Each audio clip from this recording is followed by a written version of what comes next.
Et là, qu'est-ce que j'entends ? Là, j'entends un podcast de Binge Audio. Is that supposed to be doing that?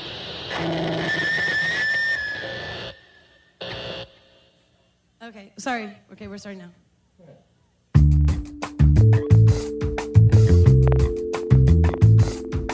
Salut, c'est Thomas Rozek. On ne dira jamais assez l'importance dans la formation culturelle et intellectuelle des grandes sœurs et des grands frères. Moi, par exemple, ma vie a brutalement changé à la fin des années 90. J'étais alors un tout jeune préadolescent, lorsque le petit ami de ma cousine, de quelques années mon aîné, voyant que j'aimais bien la musique, notamment la musique amplifiée, en gros Nirvana et Metallica, a pris sur lui de faire mon éducation musicale en me fournissant moultes enregistrements, d'abord sur cassette, puis sur CD gravé, m'ouvrant grand les portes d'une culture que je ne connaissais que vaguement de nom, le punk, et avec lui, le hardcore américain, la noise, le post-punk anglais, la cold wave, tous ces genres et sous-genres qui aujourd'hui encore sont ceux vers lesquels je me tourne avec le plus de facilité. Parmi tous ces groupes souvent très énervés et très masculins, il y avait assez peu de figures féminines, suffisamment peu si j'ose dire pour qu'on les repère tout de suite, d'autant plus que dans la scène rock américaine des années 90, pas mal d'entre elles avaient décidé de faire de leur statut de minoritaire un emblème et une revendication aussi politique que musicale. On les appelait les Riot Girls avec 3 R pour marquer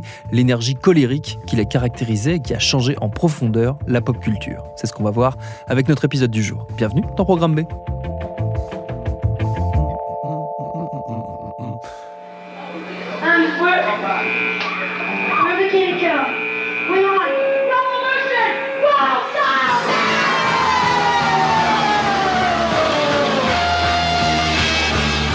Ma consoeur Mathilde Carton, qui est notre invitée, vient tout juste de leur consacrer un livre passionnant. Il est paru chez Le Mot et le Reste, il s'appelle tout simplement Riot Girl, Revolution Girl Style Now, l'occasion rêvée de revisiter cette époque passionnante au cours de laquelle ces groupes de filles avec en pointe le quatuor Bikini Kill, dont il sera beaucoup question ici, ont émergé. Il faut retourner du côté de Seattle. On est au début des années 90, c'est le moment où Nirvana va complètement exploser.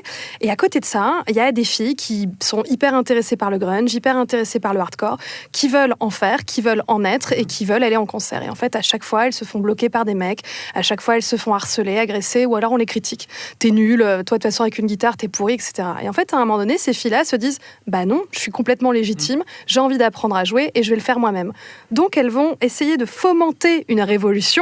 Et en fait, d'un mouvement musical, ça va devenir un mouvement social.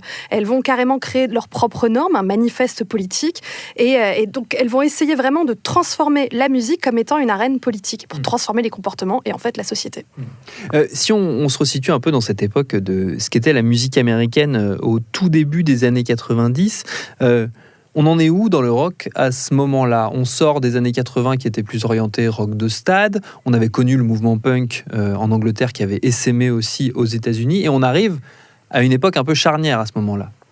À ce moment-là, c'est ce qu'on va appeler en fait les groupes indépendants qui vont être comme une excroissance du punk. Ça va devenir le hardcore. Ça va être un genre musical assez violent, plutôt masculin, hyper testostéroné, que tu vas danser en mosh pit. Le mosh pit, c'est des pogos très vénères avec énormément de coups de poing. Ça va être vraiment quelque chose d'hyper masculin. Honnêtement, c'est plutôt ça. Et bizarrement, en Angleterre, par contre, c'est pas du tout la même situation. Là, c'est vraiment la version américaine de ce que va être le rock indépendant. De cette manière-là, à cette époque-là. À l'inverse, en Angleterre, on va plutôt être tourné vers le shoegaze. Ça va être une musique très déprimante. D'ailleurs, ça s'appelle le shoegaze parce que tu regardes tes chaussures parce que t'es super déprimé. Donc, c'est vraiment une autre atmosphère un peu molle. Il n'y a rien de très féminin. Peut-être que j'essentialise un petit peu cet adjectif-là, mais à ce moment-là, en tout cas, c'est ou bien les coups de poing ou alors la grosse déprime. Et au milieu de tout ça, il y a déjà quelques petites figures féminines qu'on aperçoit, qu'on entreaperçoit, mais elles sont très rares, mais elles vont être très importantes par la suite, parce que je crois que les Riot Girls se sont jamais cachées d'avoir des modèles chez qui elles sont allées puiser de l'inspiration. Des figures totémiques. Déjà, il y a toutes les premières punks, à commencer par Polystyrene, par exemple, de X-Respects, qui est l'un des premiers groupes féminins, pour le coup, britanniques.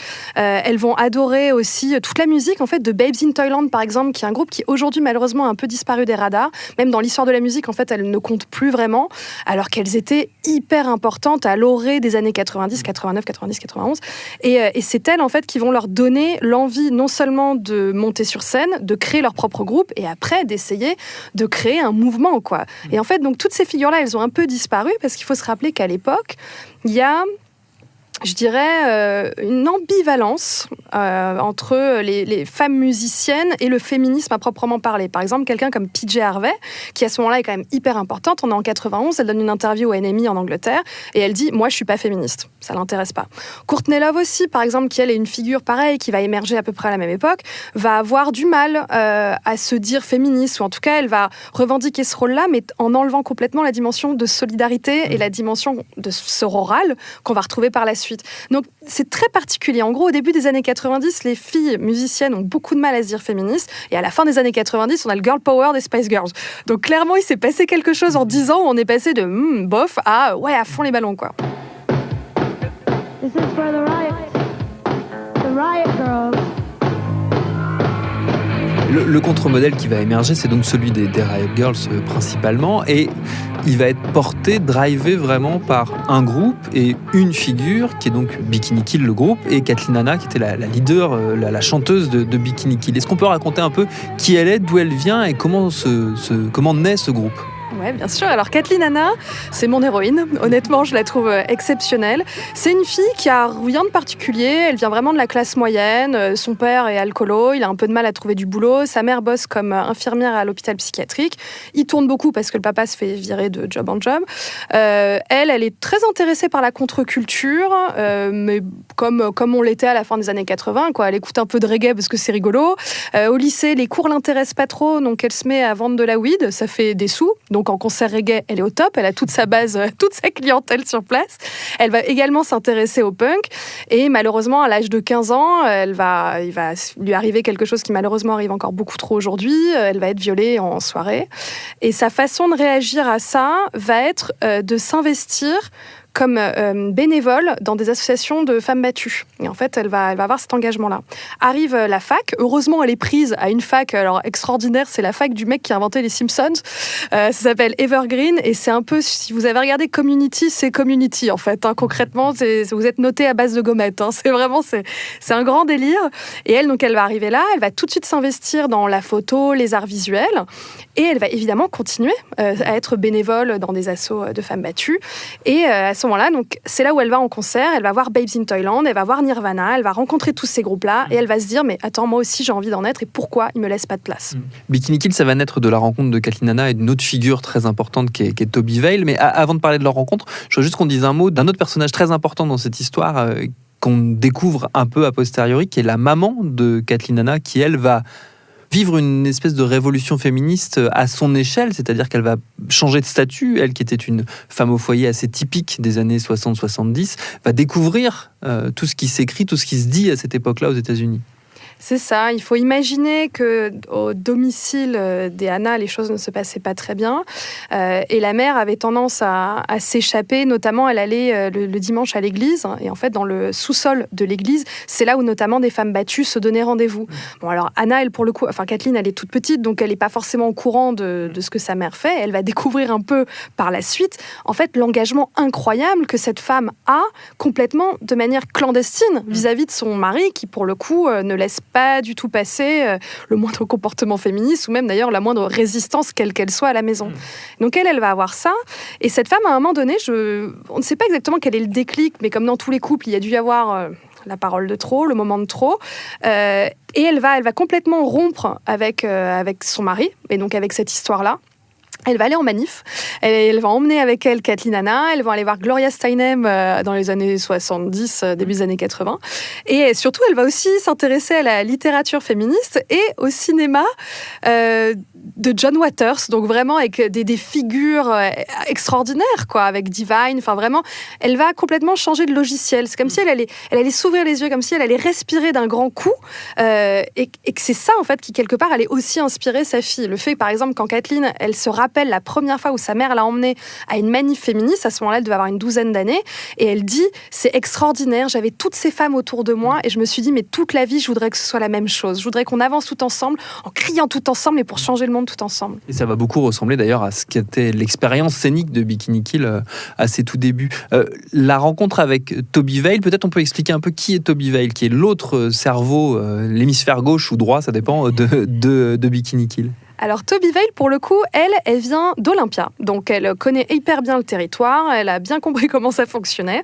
Elle va jouer dans des groupes locaux, elle va même bosser pour la radio locale. Dès l'âge de 15 ans, elle va faire de la batterie. Son père lui-même était musicien, pareil, pour des groupes du coin. Donc bref, en gros, elle a une connaissance encyclopédique vraiment de la scène locale et même de la musique sens très large. C'est quelqu'un qui est super cultivé, qui continue de se cultiver. Et quand elle est au lycée, évidemment, elle monte son propre groupe. Mais à ce moment-là, je crois que tout le monde en a genre 3. Et en fait, elle va, encore une fois, rapidement être confrontée au fait que les garçons laissent moins de place aux filles qu'à la normale. Et elle va écrire un fanzine. C'est là où Toby Veil, elle, pour le coup, elle va extérioriser tout de suite. À l'époque, il n'y a pas Internet, il n'y a pas les réseaux sociaux. Et donc, pour trouver des gens qui pensent un peu comme vous, ou bien il y a les petites annonces des magazines de musique, ou alors vous faites vous-même votre fanzine que vous envoyez éventuellement à des assos ou à des communautés. Donc, elle a fait ça. Ça va s'appeler Jigsaw. Et un jour, Kathleen va tomber sur ce fanzine-là, dans le cadre d'un concert, et elle va le lire et elle va se dire mais c'est pas possible, on est âmes sœurs. Je pense exactement comme elle, c'est incroyable. Et Toby va vraiment articuler la pensée Riot, et elle-même, qui est aussi une très grande lectrice de théorie féministe, va complètement mettre avec des mots simples des idées complexes. Elle va vraiment rendre les choses beaucoup plus digestes. Et son idée à elle, ça va être de mettre en chanson, en musique, ces idées-là. Et en fait, pour que la révolution, quelque part, elle traverse la société, elle est quand même beaucoup plus facile à chanter. Donc voilà, ça va être son idée. Qu'est-ce qui explique la percée, la mise en avant de Bikini Kill? Comment est-ce qu'elles deviennent un groupe de premier plan jusqu'à traverser l'Atlantique, être écouté partout dans le monde et être définitivement placé sur la carte du rock'n'roll mondial, on va dire? D'abord parce que je pense qu'elles bénéficient du fait qu'elles soient un peu les premières. Disons que c'est quand même elles qui vont démarrer ce mouvement-là. En fait, Bikini Kill, c'est 3 filles et un garçon. Et Billy Karen, le seul garçon de la bande, était quelqu'un de plutôt compétent musicalement. Parce qu'il faut savoir que les Riot Girls ont toujours mis en avant l'idée que vous n'avez pas besoin d'être virtuose, de lire le solfège, de savoir jouer n'importe quel instrument pour monter sur scène. En fait, ça, c'est l'idée punk de base. De toute façon, peu importe si ta guitare, elle est pourrie, si tu sais pas chanter et que ta batterie, honnêtement, elle est un peu caduque, c'est pas grave, en fait. C'est pas ça l'essentiel. L'essentiel, c'est l'énergie. Mais mine de rien, dans leur groupe à eux, il y a quand même quelques gens un peu plus compétents, un peu plus débrouillards. Et c'est comme ça, d'ailleurs, que Bikini Kill va percer. Et il faut aussi, évidemment, souligner le charisme de Kathleen. Parce que Kathleen, honnêtement, elle est capable de déplacer des montagnes, quoi. Donc, ça va être vraiment... malgré elle, parce que quand elles vont construire le mouvement des Riot Girls, l'idée, c'est qu'il n'y ait pas de leader. Alors maintenant, je pense qu'on sait avec le recul que ça n'existe pas, un mouvement social sans leader, social ou culturel d'ailleurs, peu importe. Mais elle ne voudra jamais réellement représenter le mouvement, et dans le même temps, c'est évidemment la figure à laquelle on fait référence constamment, aussi parce qu'elle est belle comme un cœur. Et en fait, de voir ce contraste-là entre la sauvagerie, la colère, l'énervement, qui sont pas vraiment des émotions qu'on associait à la musique féminine. Hein. Je pense que dans la tête de plein de gens, on a plus les robes à fleurs folk que la mini-jupe et les Rangers, quoi, concrètement, si je devais caricaturer.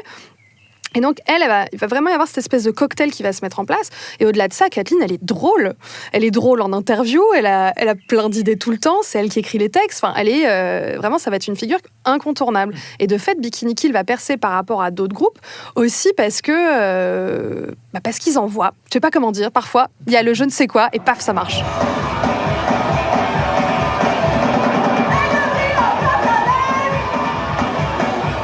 Comment est-ce que d'un groupe on passe à un mouvement, et surtout à un mouvement qui n'est pas que musical mais qui est aussi un mouvement politique? Comment est-ce que tout ça se met en place tout au long du début des années 90? Alors, les filles Bikini Kill, Bratmobile, qui sont donc les 2 plus gros groupes de cette mouvance-là, vont à l'été 91 s'installer à Washington DC. 91, à cette époque-là, et surtout cet été-là, c'est hyper intéressant parce qu'il y a évidemment la Cour suprême qui essaie de revenir sur le droit à l'avortement. Tiens, c'est rigolo l'écho qu'on a avec aujourd'hui. Et en fait, ça va être, dans cette ville extrêmement politique, l'occasion littérale de traduire musique en manifestation. Et donc, les filles vont être de toutes les manifs, elles vont jouer énormément de concerts, alors de manière caritative en fait, pour lever des fonds, et elles vont tout de suite être prises là-dedans. Donc ça, c'est assez extraordinaire en fait. C'est vraiment le bon moment, quoi. Le bon moment, le bon endroit, tout va prendre, le feu va vraiment prendre. Et ce que Kathleen va se dire, c'est qu'elle va tellement être bien accueillie dans cette ville-là, avec les groupes locaux, parce qu'il y a énormément aussi de groupes punk très engagés politiquement. Et elle va se dire, mais attends, ça se trouve, je vais laisser une petite annonce quelque part et pour donner rendez-vous aux filles éventuellement intéressées pour venir ce week-end et on discute. Elle le fait une première fois. Il y a 20 personnes qui viennent dans la maison qu'on appelle The Embassy, qui était une maison en fait où tous les punks traînaient à Washington. Il y a 20 filles qui viennent et puis elles discutent. Et en fait, Kathleen va un petit peu mettre en place les méthodes que sa mère elle-même utilisait, donc souvent les méthodes de la seconde vague féministe, qui sont ce qu'on appelle les groupes de parole, vraiment où vous allez parler en fait de votre quotidien. Et tiens, c'est rigolo parce que la personne en face de moi, elle connaît la même chose, la même situation. Et c'est ce qui permet en réalité de mettre en avant, en lumière, des situations de discrimination, c'est de réaliser le caractère systémique, ou en tout cas le caractère collectif, quoi. Plus on est nombreuses à vivre cette situation-là, et donc plus elle est forcément le résultat non pas de comportement individuel, mais le résultat de comportement et de structure sociale. Et du coup, c'est ce qui va se passer. Les filles vont venir, alors elles vont pas forcément toutes jouer de la musique, mais de cet échange-là va naître l'envie de monter une convention. Il va y avoir la première convention Riot Girl en juillet 92, l'année d'après, où elles vont toutes venir, et cette fois, ce sera plus 20 filles, mais 200, même ça va peut-être monter jusqu'à 500. Donc c'est assez intéressant, et là, ce qui va prendre, il va y avoir des ateliers, alors des ateliers un peu marrants, du genre comment faire de la macrobiotique, des ateliers de self-defense, et puis des ateliers un peu moins drôles, du genre désapprendre le racisme. Et là, évidemment, ça va commencer à coincer parce que le problème d'un mouvement qui grossit et qui ne vient plus seulement de la contre-culture avec les mêmes références, les mêmes envies, les mêmes enjeux, de fait, a beaucoup de mal à contrôler la parole de ces nouveaux et ces nouvelles participantes. Et notamment dans Désapprendre le racisme, ce qui est bizarre, c'est qu'il y a des filles à qui ça ne parle pas. Vraiment des gens qui sont très résistantes, parce que, attendez, mais le racisme, d'accord, mais pourquoi est-ce qu'on ne parlerait pas du racisme anti-blanc quand même ? C'est-à-dire que là, il s'agit d'expliquer, et en fait, les quelques personnes racisées qui assistent à ces réunions-là, parce que pour l'instant, les Riot Girls restent un groupe extrêmement homogène, et socialement, et d'un point de vue de la couleur de peau. Donc, évidemment, là, ça va commencer à coincer. Et les filles vont rapidement comprendre la limite de ce mouvement-là. Parce qu'autant culturellement, vous pouvez agréger qui vous voulez, mais politiquement, quand vous décidez vous-même d'être le chantre d'une certaine révolution, d'aider tout le monde, d'aller dans un idéal progressiste, vous avez besoin forcément d'agréger des réalités qui soient différentes. Et malheureusement, ça reste quand même des filles d'une vingtaine d'années qui n'ont pas forcément toute la grammaire pour comprendre les situations totalement différentes qu'elles ont face à elles. Est-ce que c'est ce qui explique que le mouvement va peu à peu péricliter, voire imploser un petit peu en chapelle? Les gens vont se manger un peu le nez les uns les autres et finalement tout ça va s'arrêter à la fin des années 90 en gros. Oui, ce qui va se passer, c'est que le mouvement donc, va grossir. Donc, de nouvelles personnes vont intégrer ce mouvement-là sans avoir les mêmes références. Ça va forcément créer des jalousies. Pourquoi est-ce que celle-ci, elle parle plus que l'autre ? Notamment, il y a un phénomène assez terrible qui s'observe. C'est ce qu'on va appeler les Jeux olympiques de l'oppression. Donc ça, en fait, c'est un terme qui est inventé par l'afroféministe Bell Hooks. Et c'est littéralement ça. Donc, dans les groupes de parole, en fait, la parole va être cooptée en premier par les filles qui auront été violées, agressées sexuellement, qui auront connu un inceste. Donc si toi, par exemple, tu t'es juste pris un doigt en concert, en fait, tu as moins le droit de parler que les autres. Donc on va rentrer dans une espèce d'affrontement terrible de qui a vécu la pire chose et du coup qui a plus le droit de s'exprimer et qui a plus le droit de vivre. Et forcément, ça ne peut générer que des tensions. Comment est-ce que ce n'est pas possible ? On ne peut pas rentrer là-dedans. Et puis après, il y a d'autres travers qui sont propres aux groupes militants en général. C'est qu'on considère que toi, t'es plus militant que moi, ou toi, non, mais là, t'as mal agi, t'aurais jamais dû répondre à tel truc. Là, je t'ai mal vu faire. Et puis toi, d'ailleurs, tu t'habilles trop mal. Et rapidement, il va y avoir comme un effet panoptique où les unes et les autres vont s'observer, se critiquer, se juger. Et l'envie de s'aider, de s'améliorer va rapidement être dissoute dans cette idée-là, quoi. Vraiment, ça va être un moment terrible de tension, tout simplement. Malgré cette implosion, il va en rester énormément de choses de ce mouvement Riot Girl. Des fois, des choses étonnantes, des choses inattendues, mais en tout cas, ça aura infusé culturellement la pop culture, très globalement, la musique et plus globalement la culture américaine et donc la culture mondiale, puisque la culture mondiale est la culture américaine. Bien sûr. Les Riot Girls, ce qu'il y a d'intéressant, c'est que donc, toute cette histoire va se passer dans l'underground. Elles refusent de parler aux grands médias, donc encore une fois, dans une période hors Internet, c'est quand même difficile et c'est se tirer une balle dans le pied. Et elles vont vraiment être en vase clos, Sauf que, comme toujours, le mainstream a besoin de nouvelles idées. C'est Madonna qui découvre le voguing, par exemple. Donc là, c'est dans cette même idée-là, les maisons de disques vont être très attentives à ces femmes qui crient. Ça va vraiment les intéresser. Ils vont se dire, en fait, il y a peut-être un créneau. Et là, paf, qui arrive et qui va en bénéficier? Alanis Morissette. Alors, Alanis Morissette, en fait, de base, elle c'était déjà une pop star au Canada. Quand elle était ado, elle avait déjà sorti des disques. C'était un peu comme Robin dans I Met Your Mother, quoi. Vraiment les chansons dans le mall. C'est la même chose. À l'âge de 20 ans, en fait, elle change un petit peu d'orientation. Et elle va sortir un album qui s'appelle Jagged Little Pill, qui est l'un des albums les plus vendus, à 30 millions d'exemplaires. Et tout de suite, ça va être un carton. Et sa première chanson, c'est You Are The Know, et gros tube, et dans laquelle, en fait, elle a chanté toute sa colère contre son ex qui l'a dégagée du jour au lendemain pour une fille plus âgée. Et en fait, elle va lui dire que c'est un salaud de l'avoir planté de cette manière-là et qu'elle en souffre encore. Ça va tellement bien prendre que la première couverture presse qu'elle va avoir, ça va être la une de Rolling Stone. Et le titre, c'est Angry White Female. C'est la femme blanche en colère. Donc littéralement, elle va incarner ce stéréotype-là, qui n'existait pas encore tout à fait, disons, dans la musique mainstream, en tout cas, parce que là, on parle de major, on parle de choses vraiment qui passent à la radio constamment. Donc il va y avoir ce premier effet-là. Dans son sillage, on va avoir des Meredith Brooks, qui chantait I'm a Bitch, I'm a Lover, I'm a Mother. On va avoir Fiona Apple aussi. Fiona Apple, elle est super intéressante parce que c'est une très jeune femme qui est extrêmement belle. Et souvent, les journalistes rock à cette époque-là sont quand même des messieurs qui adorent regarder les filles. Et il y a notamment, encore une fois, c'est dans une interview de Rolling Stone, et le journaliste lui dit « Mais dis donc, t'es quand même drôlement maigre ». Pourquoi pas? Merci pour cette remarque. Et en fait, elle lui répond, elle dit, oui, c'est parce qu'en fait, j'ai été violée par un ami de la famille pendant l'enfance. Et très longtemps, je me suis tellement détestée, j'ai tellement eu envie de disparaître que j'ai arrêté de m'alimenter. Comme ça, je me suis dit, si j'avais plus de corps, ça allait plus m'arriver à nouveau. Et le gars, évidemment, il reste pantois parce que je suis pas sûre que le viol en 95-96 soit vraiment un sujet de discussion hyper mainstream, et encore moins dans la presse musicale. Et venant de cette jeune femme qui semble si frêle, si belle, si magnifique, où en fait, pour le coup, elle était tout à fait autre chose que ce que lui avait projeté sur elle. Donc là, typiquement, Fiona Apple existe aussi en tant que fille légitime des Riot, comme quelqu'un qui a le droit de mettre cette parole-là en avant. Et après, évidemment, l'autre conséquence la plus étonnante et en même temps la plus marrante, ça va être les Spice Girls. Parce que le girl power, faut bien qu'il naisse quelque part quand même, ce girl power. Et en fait, il est né sur la moquette de Toby Vale avec Kathleen Hanna, un jour où elle réfléchissait à un thème de fanzine. Et en fait, elles ont fait 2 colonnes sur un mur, genre... D'un côté, c'était tous les adjectifs positifs que généralement on accole au féminin et tous les adjectifs négatifs. Et en fait, elles se sont amusées comme ça en jouant avec les mots. Et au bout d'un moment, il y avait puissance et fille. Et là, elles se sont dit, c'est fou parce que c'est vrai que jamais on dit d'une fille qu'elle est puissante. Et si on faisait quelque chose comme girl power? Et donc, de ce terme qui est tellement ancré dans la culture punk, underground, politique et essentiel, et à 8 ans, je l'ai chanté chez mes parents devant la télé, je l'ai chanté avec mes copines dans la cour de récré, et je pense qu'on continue d'ailleurs, même aujourd'hui, à le chanter beaucoup, beaucoup en soirée. Et en fait, c'est assez marrant de voir comment ça a essaimé jusque-là, quoi. Pour le coup, on peut pas dire des Spice Girls qu'elles soient politiques, mais elles ont récupéré ce message-là, et quelque part, peut-être, elles ont aussi permis d'ouvrir une petite porte, un accès à toutes les filles du monde sur ces thématiques-là. Bon, la différence, c'est qu'elles s'en sont surtout servies pour vendre des chips, des lunettes, des photos et tout un tas de conneries, mais au moins, peut-être que ces mots-là passaient. Et après la fin de Bikini Kill, Kathleen Hanna a eu le bon goût de créer les formidables Le Tigre avant de retrouver Toby Vale pour une reformation qui, si tout se passe bien, devrait faire un tour en France l'an prochain, en 2022. On croise les doigts. Merci à Mathilde Carton pour ses réponses.